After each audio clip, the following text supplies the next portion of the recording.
What's up, guys? My name is Mike. Welcome back to a very special episode of Let's Play Hearts of Iron 4, where we are learning all about Canada's role in World War II. So before we get going on that, let's get our house in order.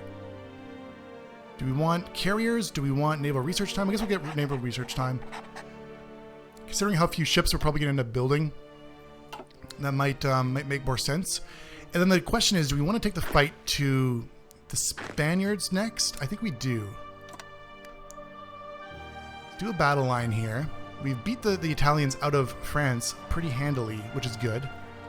You guys, I'm going to give you guys a battle plan to get down to this port, and you're just going to hold off.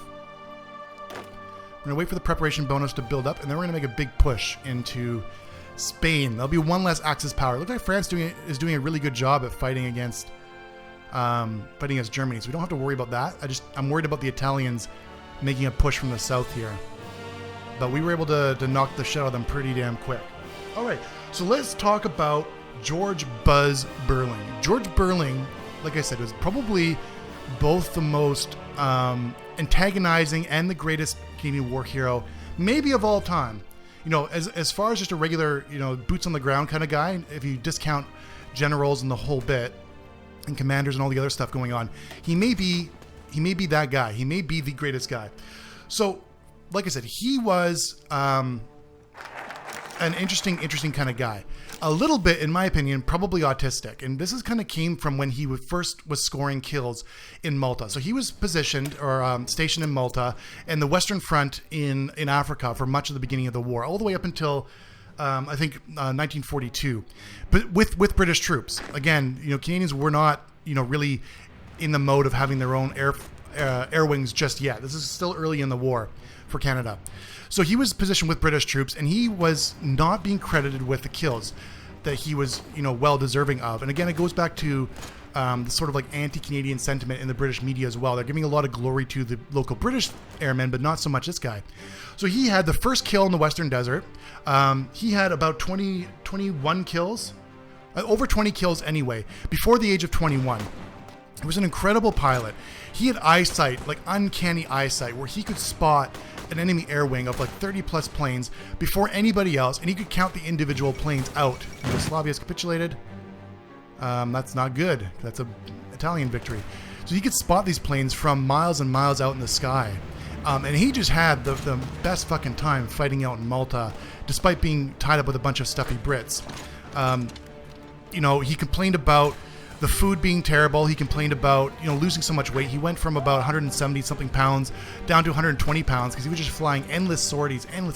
We're out of manpower again. Extensive conscription. We have to wait before we can go up. Well, I may have to pause this offensive before we go too crazy. We need more manpower to reinforce our guys. So we'll just pause this, and then we'll wait for our reinforcements to build back up. Because he was just flying endless sorties, and the food was terrible. It was hot, so he was sweating off a lot of weight. But he never really complained because he was always of the opinion like, look, the sky was always full of Germans. So for him, it was just huge.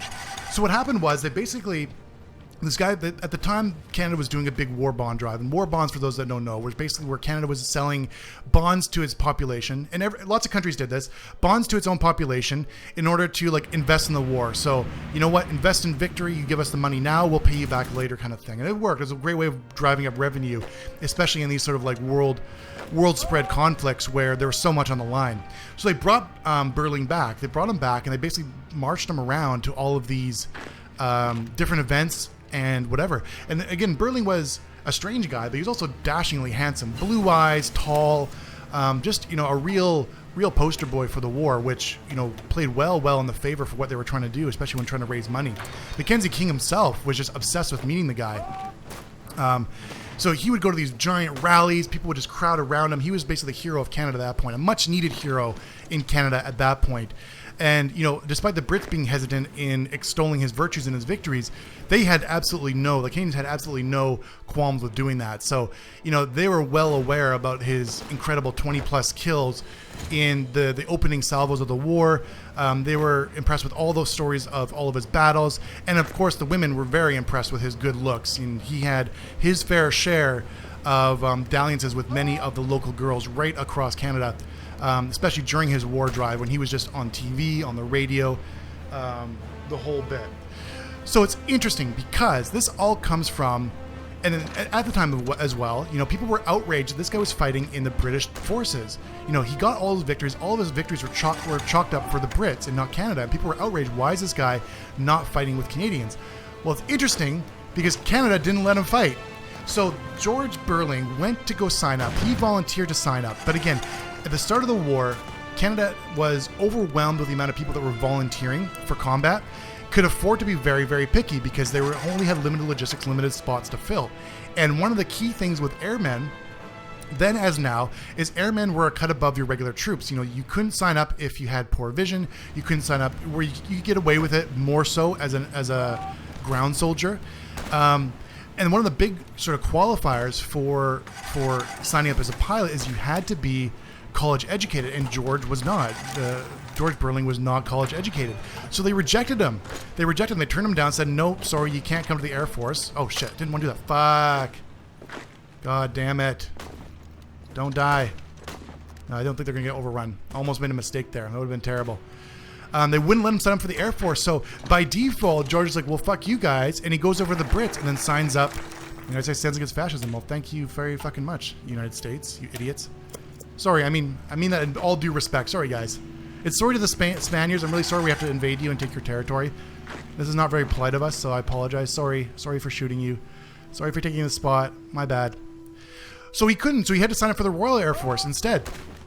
And the Royal Air Force would gladly take him because they were far further into the war than Canada was, especially with the Air Force, which was battling against the Germans endlessly all over Europe, all over Africa, and so on.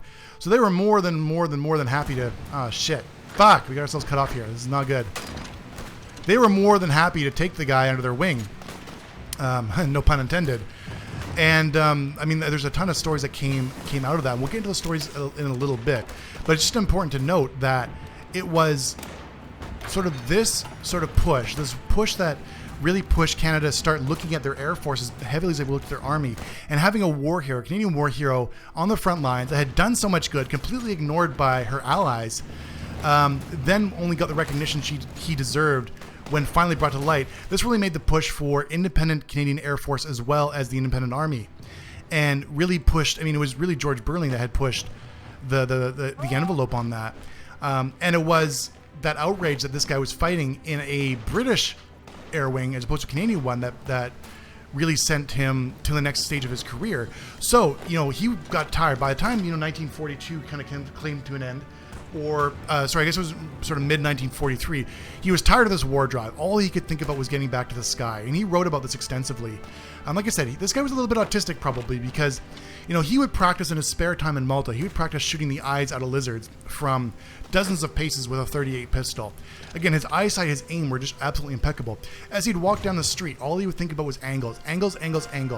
He would look at the corners of buildings. He would look at the lines of power lines and communication lines up above him, and all he could think about was just the math and the beauty of the logistics and math of getting angles on enemy pilots. Because of course that's what air fighting is all about, is being able to flank and outmaneuver your enemies to get into a better position to shoot them down. And he just wrote extensively about the beauty of combat and the mathematical perfection that he had to achieve in order to do this. And because he would just endlessly flying, you couldn't keep him away from the sky for too long. And as it happened, he got tired of being in these war drives, these war bond drives, and wanted to get back to combat. He couldn't wait to get back to the skies, couldn't wait to get back to just really shooting down German planes. And by 1943 rolled around, he finally forgave the Canadian government for rejecting him. Of course, he was really put out originally when he tried to sign up, and they wouldn't have him. So finally, he forgave the Canadian government and signed up for the Royal Canadian Air Force to be pushed back and went back to the war.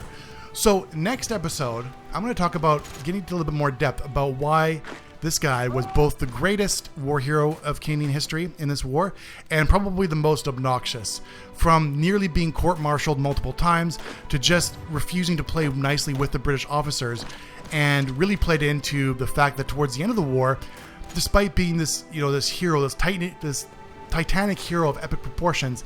Poor guy couldn't even find a job in the military. Nobody would have him. He was just too obnoxious and too annoying and just too insubordinate for anybody to really bother with him. But we'll talk about more of that in the future, next episode. Thanks so much for watching, guys. Much love, big kisses, and we'll see you soon.